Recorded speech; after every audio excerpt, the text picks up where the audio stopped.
खेल के मैदान में हासिल की गई जीत युद्ध के मैदान में हासिल की गई जीत से ज्यादा महत्वपूर्ण है, क्योंकि युद्ध में हासिल की गई जीत विध्वंस लाती है और खेल का मैदान खुशियां और उल्लास लेकर आता है।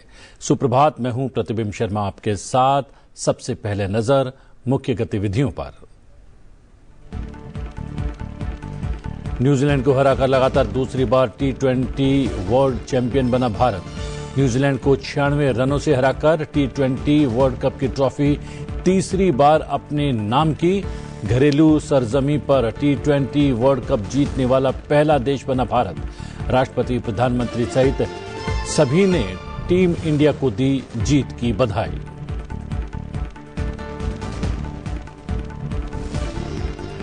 संसद के बजट सत्र का दूसरा चरण आज से हो रहा है शुरू। विदेश मंत्री डॉक्टर सुब्रमण्यम जयशंकर पश्चिम एशिया में स्थिति के बारे में सदन में देंगे वक्तव्य। विदेश मंत्रालय ने पश्चिम एशिया के संघर्ष के बाद 1 से 7 मार्च तक खाड़ी देशों से 52,000 से अधिक भारतीय नागरिकों को सुरक्षित स्वदेश वापस लाने का किया दावा।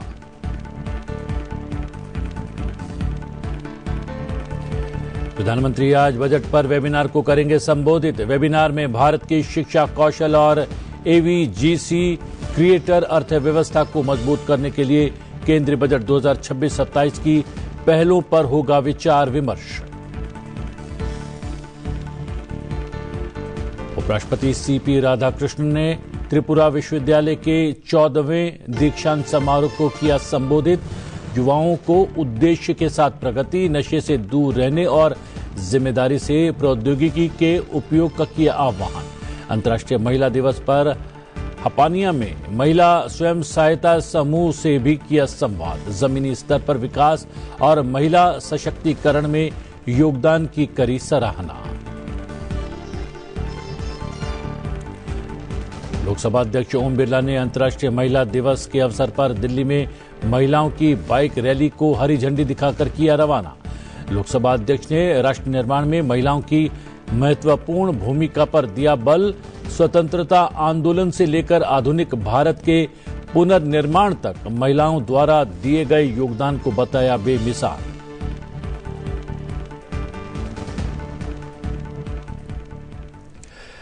रविवार को नरेंद्र मोदी क्रिकेट स्टेडियम में खेले गए T20 विश्व कप 2026 के फाइनल में भारतीय टीम ने शानदार प्रदर्शन करते हुए न्यूजीलैंड को 96 रनों से हराकर खिताब अपने नाम कर लिया। इस जीत के साथ भारत ने तीसरी बार T20 वर्ल्ड कप की ट्रॉफी पर कब्जा जमाया और घरेलू सरजमी पर यह खिताब जीतने वाला भारत पहला देश भी बन गया। टॉस हारकर पहले बल्लेबाजी करने उतरी भारतीय टीम को अभिषेक शर्मा और संजू सैमसन ने धमाकेदार शुरुआत दिलाई। दोनों ने पहले विकेट के लिए 7.1 ओवर में 98 रनों की साझेदारी की। अभिषेक शर्मा ने 21 गेंदों में 52 रनों की तूफानी पारी खेली, जबकि संजू सैमसन ने 46 गेंदों में 89 रन बनाए, जिसमें 5 चौके और 8 छक्के शामिल थे। संजू सैमसन इस फाइनल में सबसे बड़ी पारी खेलने वाले बल्लेबाज बन गए। नंबर 3 पर उतरे ईशान किशन ने 25 गेंदों में 54 रनों की तेज तर्रार पारी खेली। चौके और 4 छक्के जड़ते हुए 216 के स्ट्राइक रेट से टीम को मजबूत स्थिति में पहुंचाया। अंतिम ओवर्स में शिवम दुबे ने 8 गेंदों में नाबाद 26 रन बनाकर टीम के स्कोर को 5 विकेट पर 255 तक पहुंचा दिया। ये नॉकआउट मुकाबले में अब तक का सबसे बड़ा T20 स्कोर भी रहा।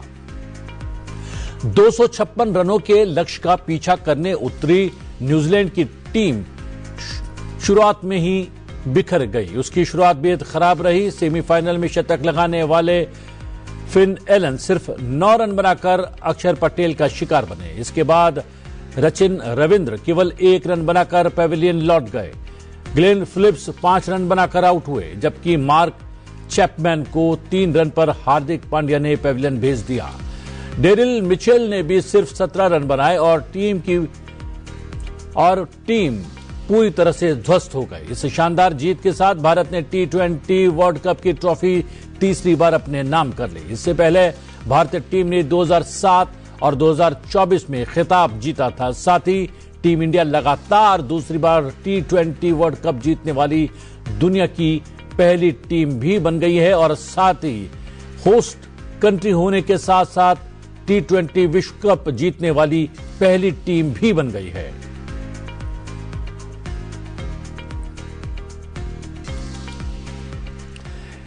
T20 विश्व कप में भारत ने न्यूजीलैंड को पटखनी देते हुए खिताब अपने नाम कर लिया है।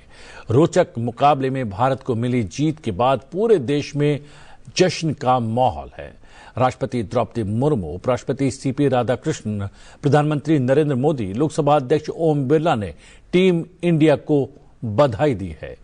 राष्ट्रपति द्रौपदी मुर्मू ने सोशल मीडिया पर लिखा, जीतकर इतिहास की कई ऊंचाइयों को छूने वाली टीम इंडिया को बहुत बहुत बधाई। भारत को यह गर्व है कि वो 3 बार कप जीतने वाला अकेला देश है। ये लगातार 2 बार कप जीतने वाली भी अकेली टीम है। इससे हमारे क्रिकेट पसंद करने वाले लोगों को बहुत खुशी और गर्व होता है। ये इस बात का भी सबूत है कि हमारे युवाओं में अलग अलग फील्ड में कितना टैलेंट है। इस मिलीजुली जीत के लिए हर एक खिलाड़ी, पूरा मैनेजमेंट और सपोर्ट स्टाफ सबसे ज्यादा तारीफ के हकदार है। मैं दुआ करती हूं कि हमारी क्रिकेट टीम भविष्य में भी इसी तरह शान से जीतती रहेगी।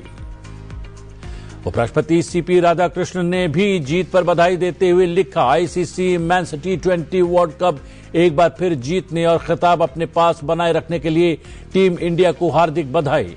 फाइनल में इतिहास रचने वाले और जबरदस्त प्रदर्शन के साथ Bharat 3 ICC men's T20 world cup खिताब जीतने वाली पहली टीम बन गया है, जो देश के लिए गर्व का पल है। पूरी टीम, सपोर्ट स्टाफ और उन लाखों फैंस को शुभकामनाएं जिनके अटूट समर्थन ने इस शानदार उपलब्धि को संभव बनाया। पूरा देश इस गौरवशाली जीत का पूरे गर्व के साथ जश्न मना रहा है। भारतीय क्रिकेट टीम को जीत पर प्रधानमंत्री नरेंद्र मोदी ने भी बधाई दी है। प्रधानमंत्री नरेंद्र मोदी ने कहा कि शाबाश टीम इंडिया।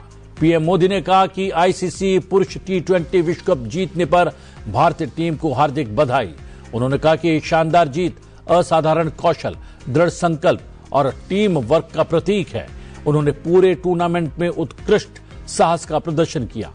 पीएम मोदी ने कहा कि इस जीत ने हर भारतीय के दिल को गर्व और खुशी से भर दिया है। शाबाश टीम इंडिया। लोकसभा अध्यक्ष ओम बिरला ने कहा कि विश्व विजेता भारत T20 क्रिकेट विश्व कप चैंपियन बनने पर भारतीय क्रिकेट टीम को हार्दिक बधाई। इस गौरवपूर्ण क्षण पर पूरे देश को बधाई। ये लाखों भारतीयों के लिए अत्यंत गर्व का दिन है।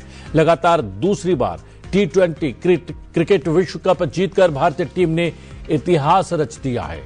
पूरे टूर्नामेंट के दौरान हमारी टीम ने सच्चे चैंपियनों की तरह खेला और आज फाइनल में उनके शानदार प्रदर्शन ने पूरे देश को जश्न मनाने का एक कारण दिया है। टीम को बहुत बहुत बधाई और शुभकामनाएं।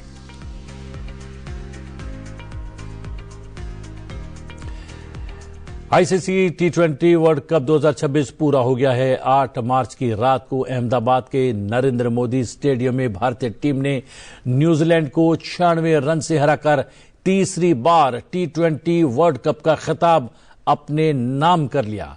भारत ने अहमदाबाद में इतिहास रच दिया। पूरे देश में जश्न का माहौल है। भारत की जीत को एक अलग स्तर पर सेलिब्रेट किया जा रहा है। वहीं विश्व कप जीतने के बाद कप्तान सूर्य कुमार यादव, कोच गौतम गंभीर और आईसीसी चेयरमैन जय शाह अहमदाबाद के हनुमान मंदिर पहुंचे। टीम इंडिया ने न केवल हनुमान जी के दर्शन किए, साथ ही विश्व कप जीतने पर उनका आभार भी प्रकट किया।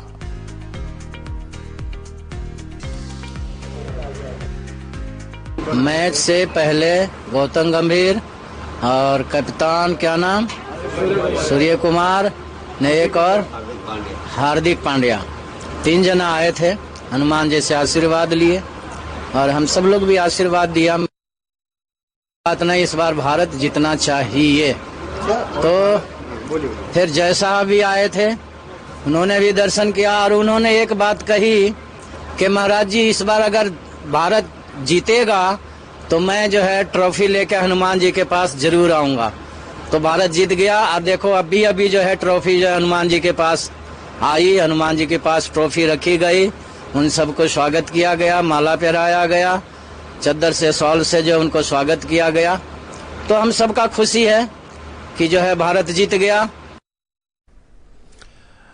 और बात संसद के सत्र की, संसद के बजट सत्र के दूसरे चरण की आज से शुरुआत हो रही है। संसद के बजट सत्र का दूसरा चरण 9 मार्च से यानी कि आज से अत्यंत महत्वपूर्ण हो गया है, क्योंकि इसमें वित्त विधेयक और विभिन्न मंत्रालयों के लिए अनुदान मांगों पर गहन चर्चा और मतदान होता है, जो सरकारी खर्चों को कानूनी मंजूरी देता है। आइए जानते हैं संसद के दोनों सदनों में आज सूचीबद्ध मुख्य विधायी कार्यों के बारे में। विदेश मंत्री डॉक्टर सुब्रमण्यम जयशंकर पश्चिम एशिया में स्थिति के बारे में सदन में वक्तव्य देंगे। लोकसभा अध्यक्ष के विरुद्ध अविश्वास प्रस्ताव से संबंधित संकल्प सदन में पेश किया जाएगा। गृह मंत्रालय में राज्य मंत्री नित्यानंद राय मणिपुर राज्य के संबंध में राष्ट्रपति द्वारा 4 फरवरी 2026 को संविधान के अनुच्छेद 356 के खंड 2 के अधीन जारी की गई उद्घोषणा की एक प्रति सभा पटल पर रखेंगे। पर्यावरण, वन और जलवायु परिवर्तन मंत्रालय के कार्यकरण पर चर्चा होगी।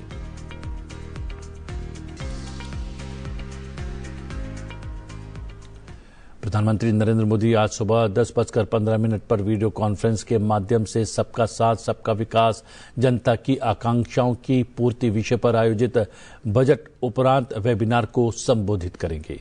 ये बजट उपरांत वेबिनार श्रृंखला का चौथा सत्र है, जिसका उद्देश्य बजट में घोषित पहलों के प्रभावी क्रियान्वयन को सुनिश्चित करने के लिए विभिन्न हितधारकों के साथ विचार विमर्श करना है। इस विषय के अंतर्गत शिक्षा और कौशल विकास, स्वास्थ्य तथा आयुष, पर्यटन और आतिथ्य क्षेत्र से जुड़े कई सत्र आयोजित किए जाएंगे। वेबिनार में शिक्षा से रोजगार तक के मार्ग को सुदृढ़ करने, एनिमेशन, विजुअल इफेक्ट्स, गेमिंग और कॉमिक्स उद्योग के विकास, उत्तर पूर्वी क्षेत्र में बौद्ध पर्यटन सर्किट के विस्तार तथा विरासत पर्यटन को बढ़ावा देने जैसी महत्वपूर्ण पहलू पर चर्चा की जाएगी। बजट के बाद आयोजित ये वेबिनार सरकार, उद्योग जगत और संबंधित क्षेत्रों के विशेषज्ञों के बीच सहयोगात्मक संवाद के लिए एक महत्वपूर्ण मंच प्रदान करेगा। इन चर्चाओं से प्राप्त व्यवहारिक सुझावों से बजट घोषणाओं के प्रभावी क्रियान्वयन में मदद मिलने और समावेशी विकास की दिशा में प्रगति को गति मिलने की उम्मीद है।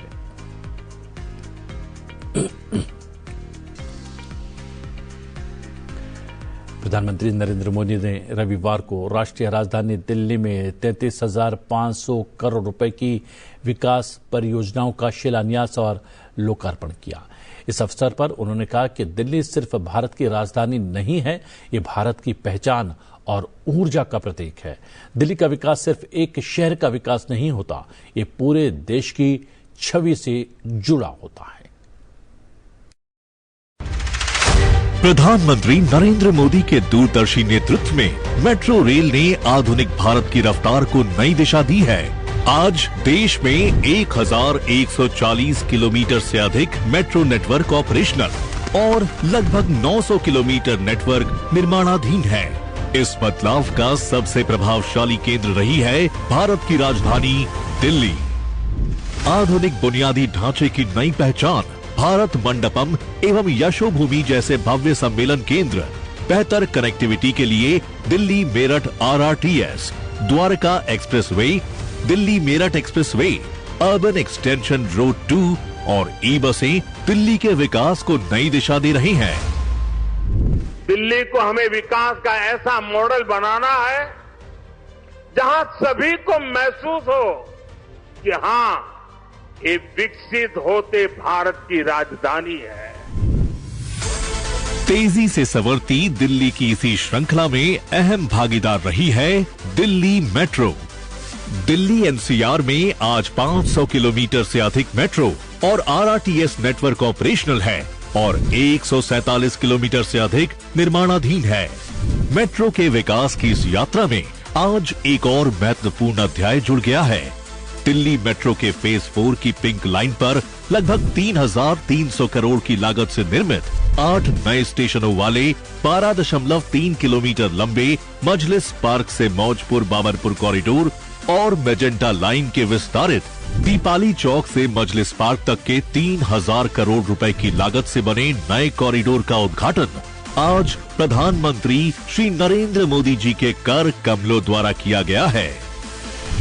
साथ ही दिल्ली वासियों को दिल्ली मेट्रो फेज 5A के रूप में 12,000 करोड़ रुपए से अधिक की लागत से बनने वाले 3 प्रमुख कॉरिडोर उपहार स्वरूप मिले हैं। इनमें पहला और सबसे महत्वपूर्ण खंड रामकृष्ण आश्रम मार्ग से इंद्रप्रस्थ सेंट्रल विस्टा कॉरिडोर है।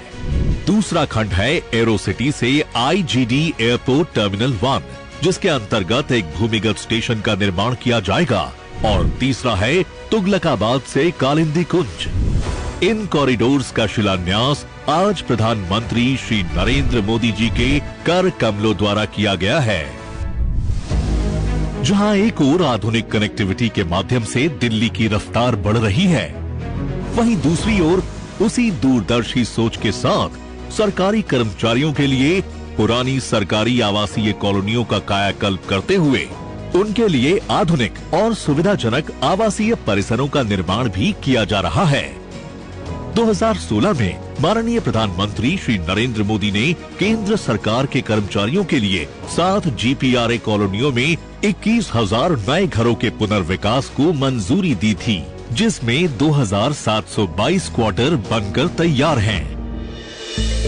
खास बात यह है कि इस परियोजना की लागत वर्ल्ड ट्रेड सेंटर जैसे वाणिज्यिक क्षेत्र की बिक्री से पूरी हो रही है, और वो भी सरकार पर बिना किसी अतिरिक्त वित्तीय बोझ के।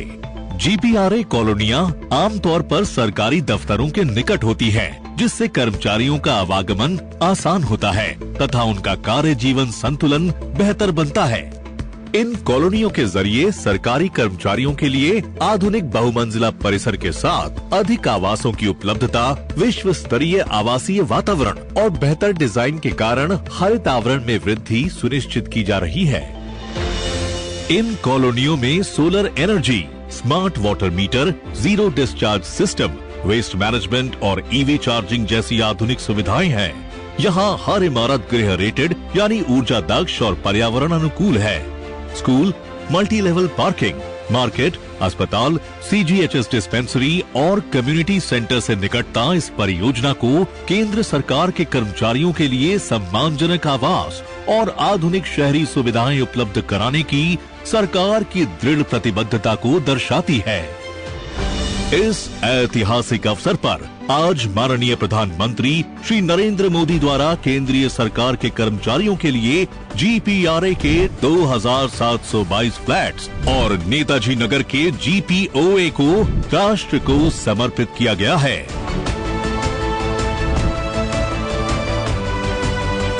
साथ ही 6,632 GPRA फ्लैट्स और सरोजनी नगर में बन रहे भारत बिजनेस पार्क का शिलान्यास भी किया गया। दिल्ली बदल रही है, आगे बढ़ रही है। महिला विचारकों के राष्ट्रीय सम्मेलन के समापन सत्र को संबोधित करते हुए राष्ट्रपति द्रौपदी मुर्मू ने नारी शक्ति के हर पहलू को अनुकरणीय बनाने का आग्रह किया है। राष्ट्रपति द्रौपदी मुर्मू ने महिला दिवस पर नई दिल्ली में आयोजित नारी तू नारायणी कार्यक्रम को संबोधित करते हुए कहा कि भारत महिला नेतृत्व वाले विकास के मंत्र के साथ आगे बढ़ रहा है। राष्ट्रपति द्रौपदी मुर्मू ने कहा कि सरकार महिलाओं को शैक्षिक और आर्थिक रूप से सशक्त बनाने के लिए कई पहल कर रही है। साथ ही समाज से महिलाओं के प्रति रूढ़िवाद और असमानता को दूर करने की आवश्यकता पर जोर दिया। राष्ट्रपति ने कहा कि भारत की महिलाएं स्वरोजगार से लेकर सशस्त्र बलों तक विभिन्न क्षेत्रों में महत्वपूर्ण योगदान दे रही हैं। उन्होंने खेल जगत में महिलाओं के नए वैश्विक मानक स्थापित करने की ओर भी ध्यान दिलाया। राष्ट्रपति ने कहा कि समर्पण, सेवा, राष्ट्रवाद, वीरता, धैर्य और प्रतिभा जैसे गुणों से महिलाएं पुरुषों के बराबर हैं।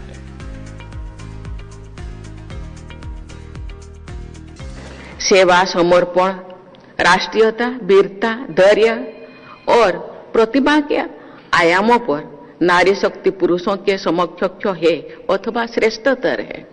इसीलिए नारी को मैं दोहराना चाहूंगी, श्रीमती पहले लिखा जाता है, श्रीमती इसके बाद श्री, राधा के बाद कृष्ण, सीता के बाद राम, सीताराम, सीताराम जपो, राम सीता जपते नहीं, सीताराम। तो शायद उसको देवी कहा जाता था, देवी कह के संबोधन भी किया जाता था, इसीलिए महिलाओं को आगे रखा जाता था। उच्च शिक्षण संस्थानों के अधिकांश समारोह में मैंने देखा है कि श्रेष्ठ प्रदर्शन के लिए पदक प्राप्त करने वाले विद्यार्थियों में बेटियों की संख्या अधिक है। मुझे लगता है वो आहिस्ता आहिस्ता यूनिवर्स, बेटियां तो प्रयास करते हैं, समाज प्रयास करते हैं, इस जैसा विद्वान प्रयास करते हैं, लेकिन यूनिवर्स शायद प्रयास करते हैं कि वो जो चक्र जो और भी घूमना चाहिए उसी दिशा में घूम रहा है। इसीलिए बेटियां आज जितने भी मैं यूनिवर्सिटी जाती हूँ, जो गोल्ड मेडलिस्ट बेटियां होते हैं, ज्यादा बेटियों को मिलता है। ये इस बात का प्रमाण है कि अवसर मिलने पर बेटियां बेहतर प्रदान कर सकते हैं। बीच में जो बहुत सारे लोग हम लोगों के देश को शासन प्रशासन किया, हम लोगों को परंपरा, हम लोगों को अतीत को ये सब नष्ट भ्रष्ट कर लिया, लेकिन पुनः हम उनको पुनर्जीवित कर रहे हैं, ये बहुत अच्छी चीज है। लेकिन हमें इस कटु यथार्थ को भी स्वीकार करना होगा कि आज भी अनेक महिलाओं को सामाजिक रूढ़ियों, आर्थिक असमानताओं और साइकोलॉजिकल बैरियर्स का सामना करना पड़ रहा है। महिलाओं से जुड़े ऐसी समस्याओं का समाधान संवेदनशीलता और आधारित सामूहिक प्रयासों से ही उसको खत्म किया जा सकता है। उपराष्ट्रपति सीपी राधाकृष्णन ने रविवार को अंतर्राष्ट्रीय महिला दिवस के अवसर पर हपानिया में international train and fair centre में महिला स्वयं सहायता समूह की सदस्यों से संवाद किया। इस अवसर पर उन्होंने जमीनी स्तर पर विकास और महिलाओं के सशक्तिकरण में इन समूह की महत्वपूर्ण भूमिका की सराहना की। कार्यक्रम को संबोधित करते हुए उपराष्ट्रपति ने कहा कि प्रधानमंत्री नरेंद्र मोदी के नेतृत्व में भारत पिछले एक दशक में एक महत्वपूर्ण बदलाव का साक्षी बना है। उन्होंने ये भी कहा कि इस दौरान देश में महिलाओं के विकास की अवधारणा से आगे बढ़कर महिलाओं के नेतृत्व वाले विकास की अवधारणा को बल दिया गया है। कार्यक्रम के दौरान उपराष्ट्रपति ने अंतर्राष्ट्रीय व्यापार एवं मेला केंद्र में लगाए गए महिला स्वयं सहायता समूह के स्टॉल्स का भी दौरा किया। इस दौरान उन्हें त्रिपुरा के विभिन्न जिलों से आए SHG समूह द्वारा प्रदर्शित स्थानीय उत्पादों और हस्तशिल्प के बारे में जानकारी दी गई।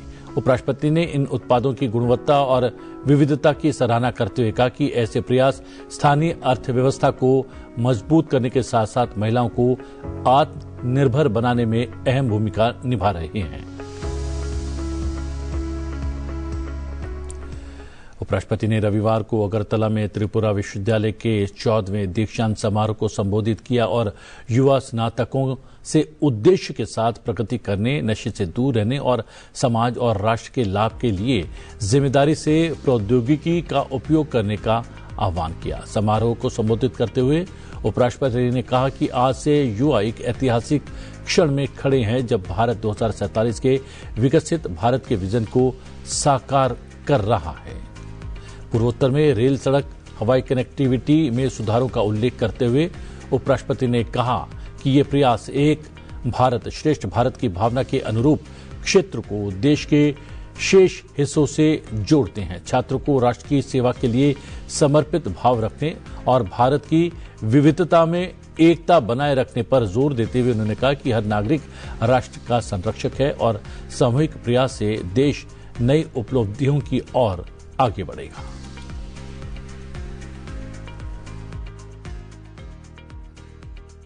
It is deeply satisfying to observe that Tripura University has emerged as the vibrant center of teaching, research and innovation.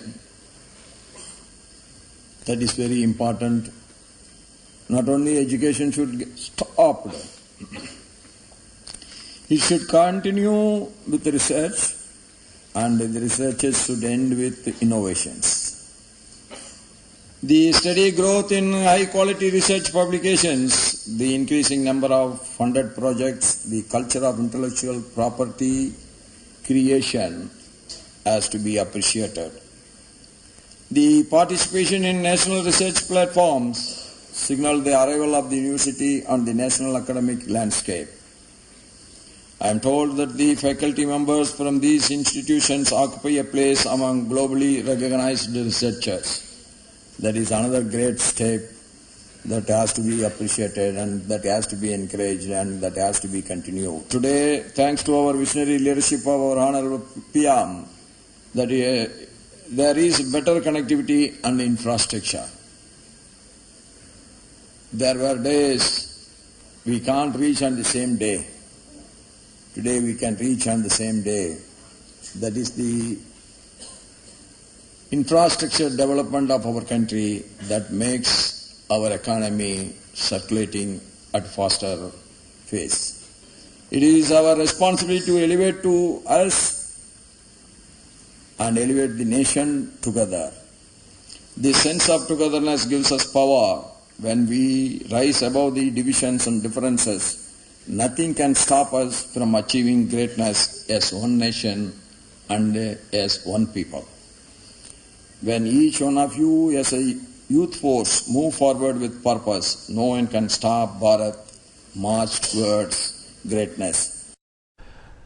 Lok Sabha अध्यक्ष ओम बिरला ने रविवार को अंतर्राष्ट्रीय महिला दिवस के अवसर पर नई दिल्ली के कनॉट प्लेस में आयोजित ऑल विमेन बाइक रैली 2026 को हरी झंडी दिखाकर रवाना किया। इस अवसर पर लोकसभा अध्यक्ष ने देशवासियों को अंतर्राष्ट्रीय महिला दिवस की शुभकामनाएं देते हुए राष्ट्र निर्माण में महिलाओं की भूमिका को अत्यंत महत्वपूर्ण बताया। उन्होंने कहा कि भारत के स्वतंत्रता आंदोलन से लेकर आधुनिक भारत के पुनर्निर्माण तक महिलाओं ने हर क्षेत्र में उल्लेखनीय नेतृत्व और महत्वपूर्ण योगदान दिया है।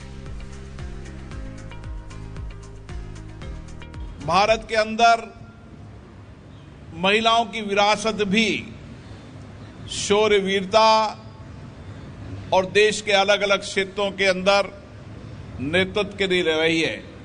चाहे आजादी की लड़ाई हो, चाहे देश के नवनिर्माण में, और आज वर्तमान के अंदर भारत की महिलाएं देश के अलग अलग क्षेत्रों के अंदर सशक्त नेतृत्व दे रही है। मैं आज आप सबको शुभकामनाएं देता हूं, बधाई देता हूं। इस बीच विदेश मंत्रालय ने जानकारी देते हुए बताया कि पश्चिम एशिया में संघर्ष शुरू होने के बाद 1 से 7 मार्च तक खाड़ी देशों से 52,000 से अधिक भारतीय नागरिकों को सुरक्षित स्वदेश वापस लाया गया है। विदेश मंत्रालय से प्राप्त सूचना के अनुसार सरकार पश्चिम एशिया और खाड़ी क्षेत्र में लगातार घटनाओं पर नजर बनाए हुए है। आने वाले दिनों में और अधिक भारतीय नागरिकों को वापस लाया जाएगा। भारतीय नागरिकों को दूतावास के परामर्शों का पालन करने की सलाह दी गई है। सरकार युद्ध की परिस्थितियों पर पल पल की निगरानी रख रही है और फंसे हुए नागरिकों की मदद के लिए भारतीय दूतावासों ने 24 घंटे हेल्पलाइन नंबर और विशेष कंट्रोल रूम भी स्थापित किए हैं।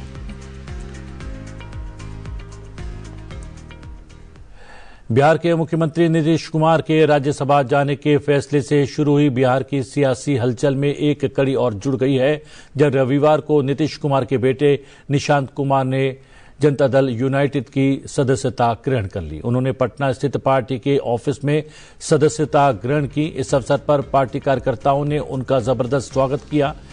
इंजीनियरिंग स्नातक और 40 वर्षीय निशांत को पार्टी मुख्यालय में केंद्रीय मंत्री राजीव रंजन सिंह ललन और जेडीयू के राष्ट्रीय कार्यकारी अध्यक्ष संजय झा सहित शीर्ष नेताओं की उपस्थिति में पार्टी में शामिल किया गया।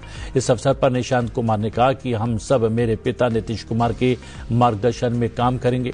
पार्टी और जनता ने जो विश्वास मुझ पर जताया है, मैं उस पर खरा उतरने की कोशिश करूंगा। उन्होंने कहा कि मेरे पिता ने राज्यसभा जाने का फैसला किया, ये उनका निजी फैसला था। हम सभी इसका सम्मान करते हैं। हम उनके मार्गदर्शन में काम करते रहेंगे। मैं संगठन को मजबूत करने के लिए लगातार काम करता रहूंगा। नेपाल की राजनीति में एक बड़ा परिवर्तन देखने को मिल रहा है। रैपर से राजनेता बने बालेन्द्र शाह की आरएसपी ने रविवार को घोषित महत्वपूर्ण आम चुनाव में शानदार जीत हासिल की है। इसके साथ ही पार्टी ने अगली सरकार बनाने की तैयारी कर ली है, जिससे पहली बार नेपाल को मदेशीय प्रधानमंत्री मिलेगा। इस जीत ने राजनीतिक रूप से अस्थिर नेपाल में स्थापित पार्टियों को करारा झटका दिया है। राष्ट्रीय स्वतंत्र पार्टी के 35 वर्षीय बालेन्द्र शाह प्रधानमंत्री पद के उम्मीदवार हैं और बालेन के नाम से लोकप्रिय है। बालेन्द्र शाह ने 4 बार के प्रधानमंत्री रह चुके 74 साल के केपी शर्मा ओली को लगभग 50,000 वोटों के भारी अंतर से हराया। चुनाव आयोग के अनुसार बालेन को 63,348 वोट मिले, जबकि 74 वर्षीय ओली को 18,734 वोट मिले। अंतर्राष्ट्रीय महिला दिवस पर हर साल 8 मार्च को मनाया जाता है और इस वर्ष की थीम अधिकार और न्याय के साथ साथ हर महिला और बालिका के सशक्तिकरण के लिए वास्तविक कार्रवाई पर केंद्रित थी। दुनिया भर में गिव टू गेन अभियान जेंडर इक्वेलिटी के लिए आपसी सहयोग और उदारता के महत्व पर जोर दिया गया। भारत अब महिलाओं के लिए कल्याणकारी योजनाएं बनाने तक सीमित नहीं है, बल्कि महिला नेतृत्व वाले विकास को प्राथमिकता दे रहा है। ये इस बात की स्वीकारोक्ति है कि महिलाएं अर्थव्यवस्था और समाज की उन्नति की असली शक्ति हैं। चलते चलते आपको छोड़े जाते हैं इसी नारी शक्ति पर आधारित एक छोटे से वीडियो के साथ। मुझे दीजिए आज्ञा, बने रहिए संसद टीवी के साथ। नमस्कार।